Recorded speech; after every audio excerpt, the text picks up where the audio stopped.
Hello everyone. I want to talk to you today about a very important exercise called the grounding exercise. Okay, so what is the grounding exercise? Very simply, grounding with your dog is about you sitting with your dog or standing with your dog. It depends on the kind of dog that you have and the level of relationship that you have will determine how you handle this grounding exercise. I'm trying this right now with my client Jake. Come here, Jake. Who is a senior terrier rescue who is owned by a client of mine, and he's quite comfortable here with us, and so I thought he would be a terrific dog to demonstrate the grounding exercise. I will be showing the grounding exercise with the other dogs as well, and I'll be showing you what grounding can look like when you've got multiple dogs around.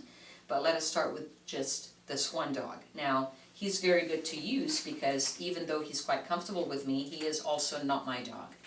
And the grounding exercise is essentially a way to connect with the dog and prepare them for what is to come next. Okay? Now, why do we do this? Because anytime you're about to start something, anytime you're about to go somewhere, enter a place, exit a place, you sort of want to have that check-in moment with your dog where you're making sure that you two are in sync. The dog is still paying attention to you. The dog is with you, even though you're about to enter a new place or exit from a place and you're about to do something different, and the dog can tell you're about to do something different. But grounding, I want you to think of it as sort of like the period in between sentences. It's a little moment for us to check in and make sure that the dog is calm and that I am calm. This is not just about the dog being calm. This is also about me making sure that before I enter the park with my dog, before I enter the herding arena or the scenting class with my dog, or before I hit the sidewalks with my dog, that we are indeed connected and we are together and in a good frame of mind, essentially, to take on whatever is the activity that is waiting for us. Okay? So how do you ground? It's quite simple, actually, in theory, but could get a little bit more delicate depending on the dog that you're trying to ground with. Okay? Grounding is a reflection ultimately of the health of your relationship. The quicker and easier a dog grounds with you, the more that speaks to the health of your relationship. Okay? So with grounding, just as I'm doing with Jake here, he is on a fairly loose line and on a short line. He needs to be given enough space to settle on his own, okay? But also not to be given so much space that he can't settle. Very important for you guys to understand that when it comes to dogs, motion has an impact on emotion. So if I'm allowing this dog to dance all over the place, that is not going to help me get a handle on his emotions. So I need to restrict his movement to a certain degree. And as you can see here, he stopped sniffing around. He's pretty much here, okay? But eventually, I'm waiting for that moment where the dog is not only going to just settle, but also check in with me and tell me essentially, okay, what's coming up next? What are we doing next, Mama? What are we doing next, Sue, huh? Why don't you let me know, okay? So while I'm here waiting for, good boy, there you go, guys. That's it, okay? It's not something impossible, it just needs a little bit of patience. But we're very used to cueing and commanding dogs and telling them lie down or look at me or leave that alone. I'm hugely into giving dogs opportunities to figure things out on their own. So I create the environment to keep them safe. I set up the situation so that they sort of have an understanding of what I'm expecting of them, but I try to not say much. I try to not cue and command, all right? So with the grounding exercise, instead of saying sit and look at me, I'm just sitting here talking to you. I'm paying attention to my dog, of course. Like I said, I've got a short line, not a whole lot of room to move. Good boy. Good boy. And I've got a dog that's settled and who is waiting for the next thing. Good job, Jake. Yeah. Good boy. You ready for the next thing? Good dog. And you can certainly use food to help your dog settle next to you, especially if you're just getting started. Food is what eases everything, all right? It's sort of like a lubricant, if you will. It makes everything smoother and easier until eventually it is the mutual love and respect that is between the two of you that helps you get things done with your dog, as opposed to having to use food or toys to incentivize them. This is your perfect grounding scenario. The dog is calm, looking up and waiting for direction, instruction, information about what's to come next. Thank you.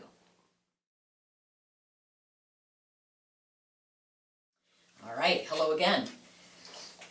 Attempting the grounding exercise again, and this time I'm doing it with my senior girl, Kizzy, and you can tell immediately the girl grounded, right? So as soon as I got her into the room and sat, she immediately laid down and looked up. So unlike Jake that we just worked with a few moments ago, who's not my dog, who's my client's dog, who is not used to grounding with me the way my own guys are used to grounding with me. So Kizzy, the moment I brought her here, she laid down and looked up, waiting for instruction, waiting for information, checking in with me, and that is exactly what we're looking for when we're grounding, is that we're both calm and we are connected and we are ready for the next thing. Good job, miss. That is great. Good girl.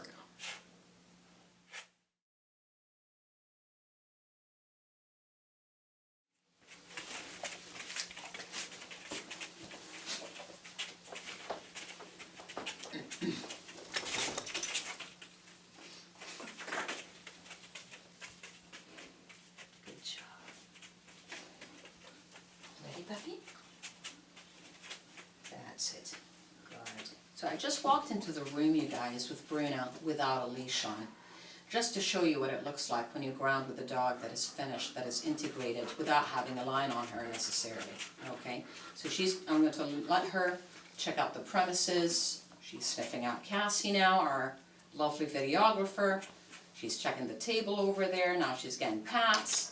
So I'm just going to let her do her thing, and then I'm going to give her some time to come and ground next to me.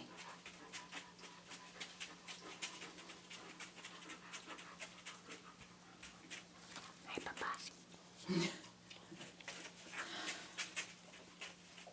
Good job. Good girl. And that's what I'm talking about, you guys. I did not have to say much of anything. I did not have to cue or command her. I didn't have any line on her. There's a dog here, there's two dogs outside, we got Cassie here, and Bruna eventually came and found her way right to me, looking up to me and saying, okay, Mama, I got it, what are we doing next? Good job. Wonderful. You're so good. You are so good.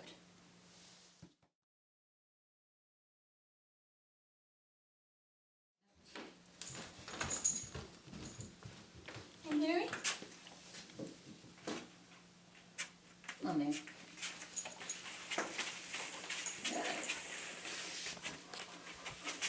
Excellent. All right, so I've got a bit of a different customer here, you guys. This is my client, Mary. And Mary is quite insecure and skittish and is not familiar with Cassie just yet.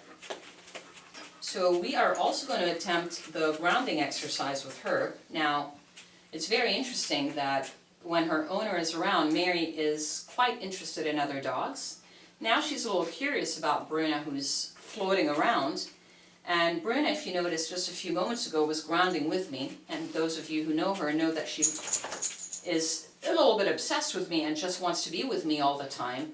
But she can also tell that I've got Mary with me, and Bruna is going to therefore respect our space, because she can tell that I'm busy grounding with Mary over here, so she's going to give us plenty of room to do that.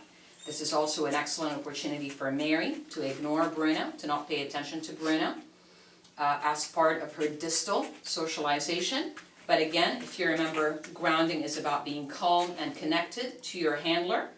Good girl. That's very nice, Mary. Good job. And I'm just going to give her a little bit of more time to settle.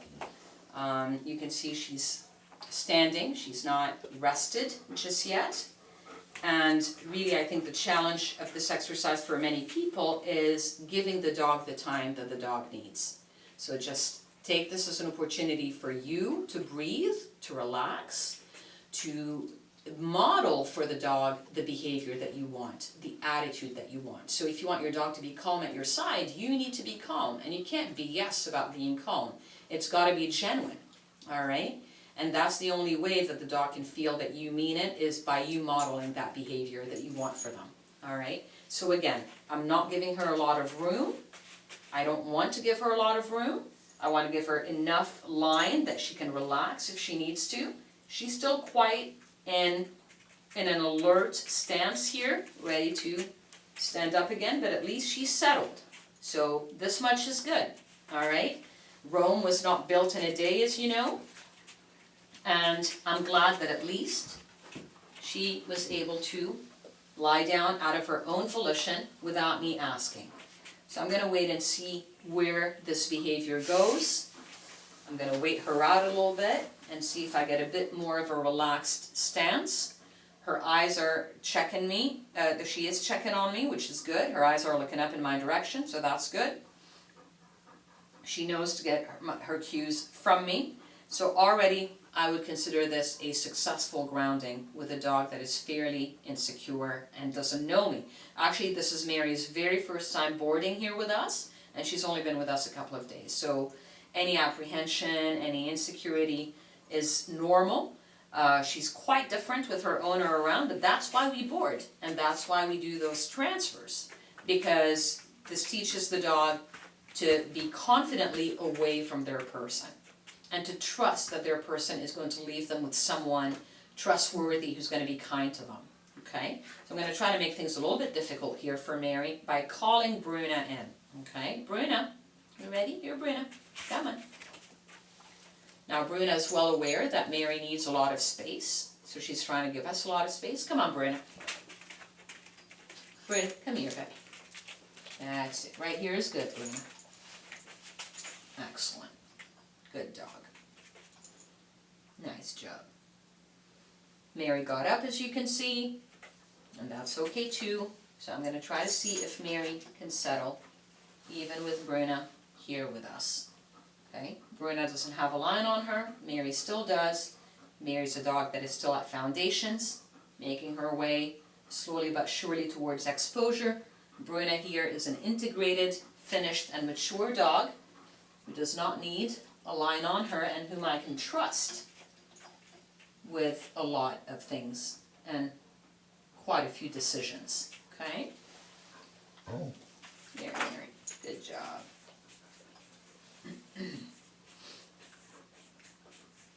You can see clearly here that Bruna is avoiding Mary and giving Mary lots of space. It's so interesting. If you've got your eyes on the dogs will teach you everything that you need to learn. So with a dog that is still insecure, Bruna is not really interested in engaging with this dog just yet. It's like almost all the dogs are saying to this dog, toughen up a little bit, mature a little bit, get a little stronger, and we will gladly engage with you. And this also teaches us that I'm not going to give this dog a lot. Not from my heart, not from my life, not from the other dogs, until she shows me a little bit of strength, a little bit more confidence, a little bit more outgoingness, and I will reward that with greater inclusion and approval. Good job. This is excellent. Well, thank you both. Good work. All right, good job, Mary. Yeah. What do you think of the grounding exercise, Mary? Hey?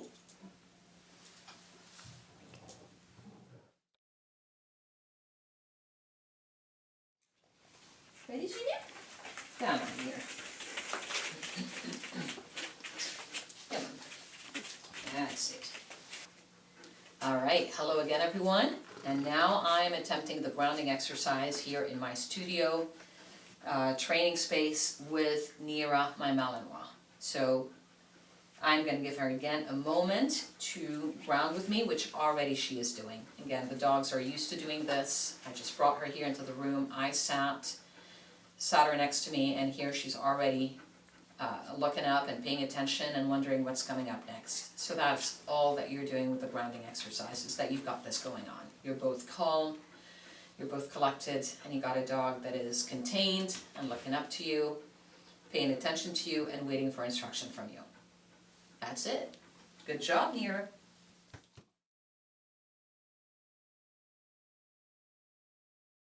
All right, everyone, so I'm down here in my studio with Mary, attempting the grounding exercise with all of the dogs around. Okay, so already Kizzy over here, my oldest girl, she's 11 years old, is already grounded next to me.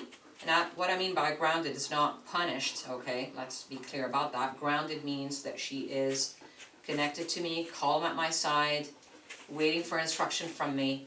And I've got Mary here, who's a young dog still and fairly insecure, and is also very interested in other dogs potentially, so she's paying attention to the other dogs, also looking up at me every once in a while.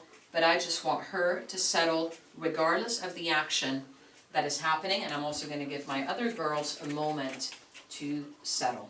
Okay, so there's been some treats tossed here because we were doing some exercises, so I'm going to give the girls a bit of a moment to find whatever needs to be found and let them settle. Again, with the grounding exercise, it is about giving things a bit of time here, Mary, and just being patient. All right, so Mary already sat here.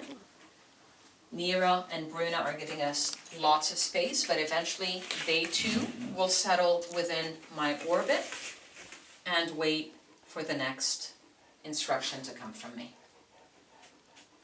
And because all three girls are now laying down comfortably, it's only a matter of time now before Mary does the same thing.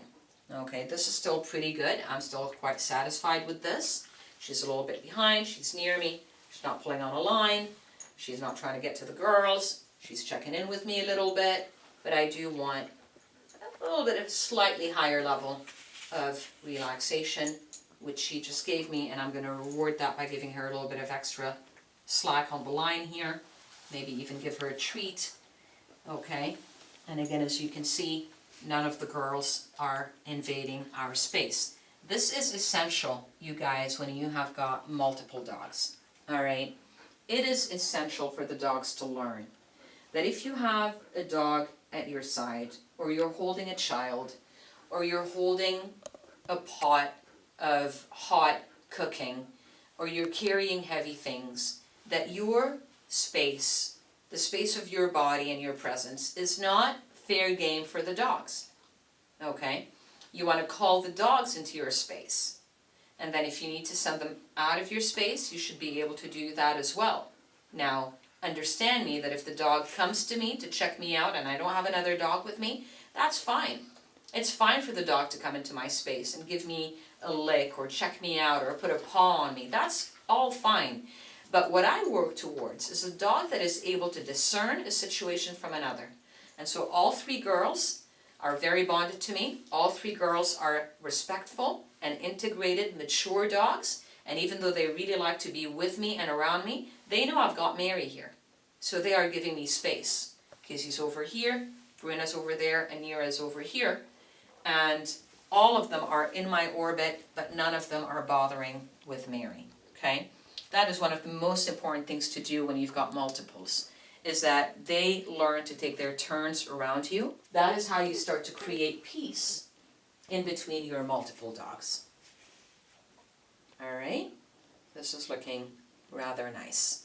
I'm still going to give it a few moments because I would like for Mary to be a little bit less on alert. This looks pretty good physically, but I know that psychologically the whole situation is a bit of a struggle for her still. It's not enough for just the body to do what we want the body to do. We also want the mind to be in a certain place, to be in a certain frame of mind. Okay, so Cassie just came a little bit closer and that got Mary a little bit concerned. So that's what I mean. I'm not quite ready to end this exercise just yet with her. With the girls, yes, but with Mary, not yet. She's still scoping a lot. She's looking at things a lot. Getting up, laying down, getting up, laying down. So I'm going to wait until I have a bit more consistent calmness with this dog, and then I will put her away on a high note. So Mary stood up just now because Cassie changed her position, and Mary's all eyes on the camera and the equipment. She just laid down, that's great. Okay, terrific. But like I said, I do want to give her a bit of a moment.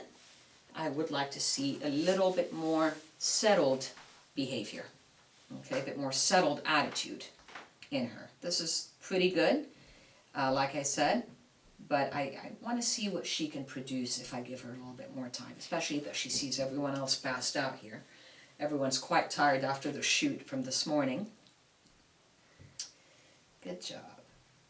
Now understand, you can help your dog with a bit of food, okay? That is not wrong at all to be feeding the dog, not only because she's behaving well, but also to help her calm down even further, okay? And just for everyone to understand, all of the dogs here, Nira in particular, are very food driven. Nira, I would say, is a little food crazy even.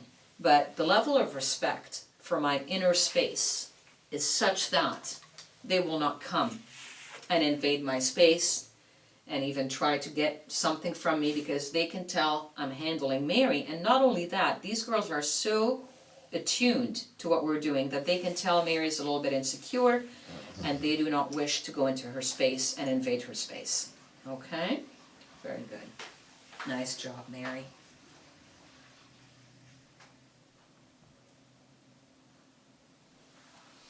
You might be tempted to look at your dog. You might be tempted to be staring at her. What I suggest that you do is that you try to look away. This is a good time to be checking your phone if you want to, or relaxing and breathing and maybe meditating slightly, okay? Good.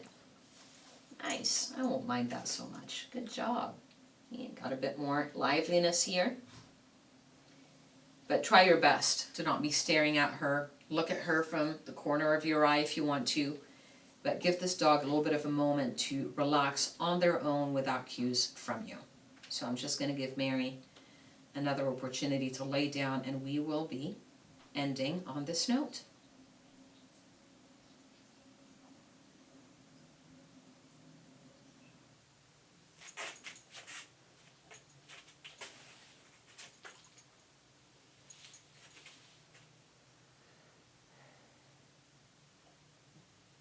Good dog. Another very important thing, you guys, that I want you to keep in mind is that when you are praising a dog, you are not just praising the behavior that they're producing right this moment. So one would be inclined to say, well, this is wonderful. Look at this. Great job laying down, great job relaxing. But I can tell that she's still a little bit unsure, that she's still a little bit apprehensive. So my praise has to reflect not only what the dog is doing, but also the overall attitude of the dog. So if the overall attitude of the dog is still unsure, is still apprehensive, my praise has to reflect that and remain measured praise, proportional to the dog's overall attitude and not just the behavior that they're giving in that particular moment, okay? It would be great if she looked up. There's lots of interesting things to look at, but I'm quite pleased with this, and this is an even more relaxed stance. This is very good. This is very good. And I think that we can end right here, everyone. Thank you.